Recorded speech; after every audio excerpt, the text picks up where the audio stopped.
సంసార జీవితాన్ని వదిలేసి సన్యాసి జీవితాన్ని గడిపేటువంటి కొంతమంది స్వాములకి కూడా గతంలో జగన్మోహన్ రెడ్డి ప్రభుత్వ భద్రతను ఏర్పాటు చేశారని, అందులో భాగంగానే విశాఖ శారదాపీఠాధిపతి అయినటువంటి స్వరూపానంద గారికి 2 గన్మ్యాన్లను, అలాగే ఆ పీఠానికి కొంత భద్రతను కూడా జగన్మోహన్ రెడ్డి ఆయన ప్రభుత్వంలో కల్పించినటువంటి నేపథ్యంలో ఇప్పుడు ఆ స్వామివారికి భద్రత అవసరమా అనే కోణంలో కొత్త ప్రభుత్వం ఆలోచన చేస్తుంది అన్నట్లుగా ఒక వార్త ఇప్పుడు సోషల్ మీడియాలో చక్కర్లు కొడుతున్న నేపథ్యంలో ఈ అంశం మీద మనం విశ్లేషణ చేసుకునేటువంటి ప్రయత్నం చేద్దాం. ప్రస్తుతం మనతో పాటు ఉన్నారు ప్రముఖ రాజకీయ విశ్లేషకులు, ప్రముఖ సీనియర్ జర్నలిస్ట్ దుర్గా పట్లమణి గారు. వారితో మాట్లాడదాం. దుర్గా, నమస్తే అండి. నమస్తే.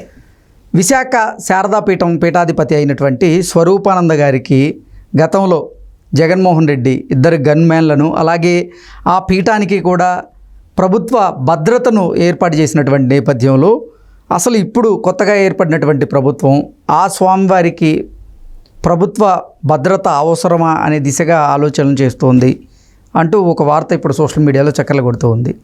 దీని మీద మీ విశ్లేషణ ఏంటి? మీరు చెప్పినట్టుగా స్వామీజీ ఎప్పుడైతారండి, స్వామి ఎప్పుడైతారు? ఎవరైనా కూడా ఒక సంసారాన్ని వదిలేసి ఇహ సౌఖ్యాలు వద్దు, నాకు ఈ భవబంధాలు వద్దు, నేను ఒక ముక్తి కోసం వాళ్ళు ఒక కాషాయం కట్టుకునో వేరే ఏదో వాళ్ళకి నచ్చింది కట్టుకునో వాళ్ళు సన్యాస జీవితం గడుపుతారు. అలాంటి వాళ్ళకి మీరు చెప్పినట్టుగా ఇలా సెక్యూరిటీ అవసరమా? డెఫినెట్గా అవసరం లేదు. ఎందుకంటే ఇప్పుడు ఈయనకి 2 గన్మెన్లు, తర్వాత ఇంకో చిన్న స్వామీజీకి 2 గన్మెన్లు, ఒక ఏఎస్ఐ 4 గన్మెన్లు అవసరమా అండి? వీళ్ళందరూ కూడా ఎంత ప్రభుత్వ ధనం వ్యయం అది? ఎవరికైనా అది పనికిరాదండి.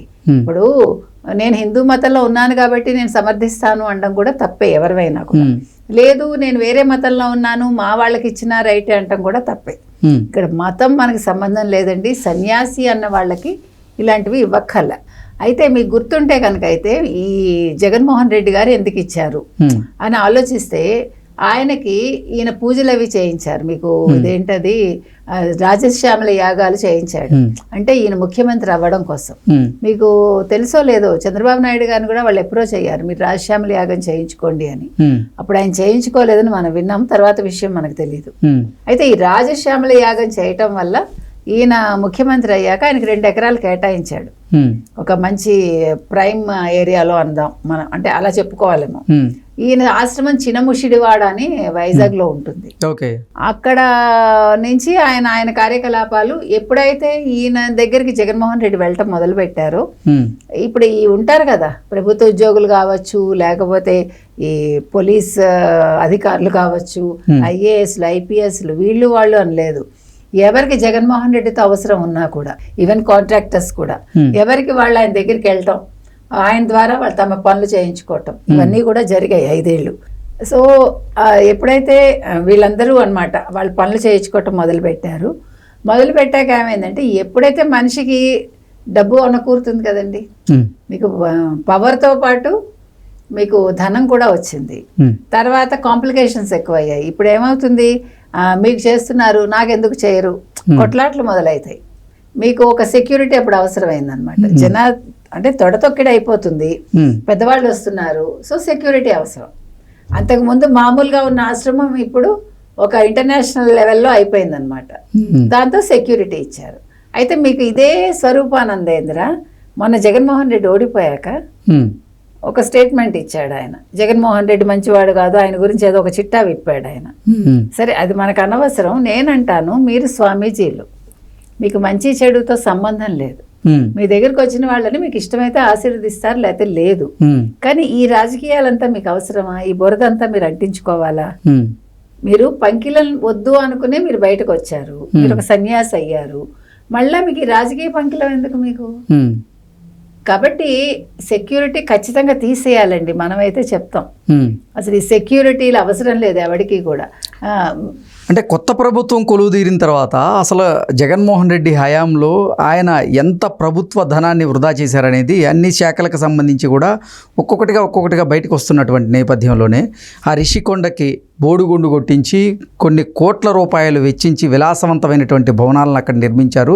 ప్రజల ధనంతో అది నిర్మించారంటూ ఆయన మీద ఆరోపణలు వస్తున్నటువంటి నేపథ్యంలో ఇప్పుడు మళ్ళీ ఈ విశాఖ శారదాపీఠం సంబంధించినటువంటి పీఠాధిపతి అయినటువంటి స్వరూపానందేశ్వర సరస్వతి గారికి కూడా ఆయన ప్రభుత్వ భద్రత కల్పించడం కూడా అంటే ప్రజాధనాన్ని వృధా చేసినట్లే అంటూ కూడా ఆయన మీద ఆరోపణలు అయితే వస్తూ ఉన్నాయి. ఏంటి అసలు ఆ జగన్మోహన్ రెడ్డి పాలనలో ప్రజాధనం ఎంత వృధా అయింది అంటే ఏం చెప్తారు? ఇప్పుడు అదే ఇవన్నీ లింకులు అండి. ఇప్పుడు తీగలాగితే డొంక కదులుతుందని ఇప్పుడు ఆ రిషికొండకి ఈయనకి సంబంధం ఉంది. అర్థమైందా మీకు?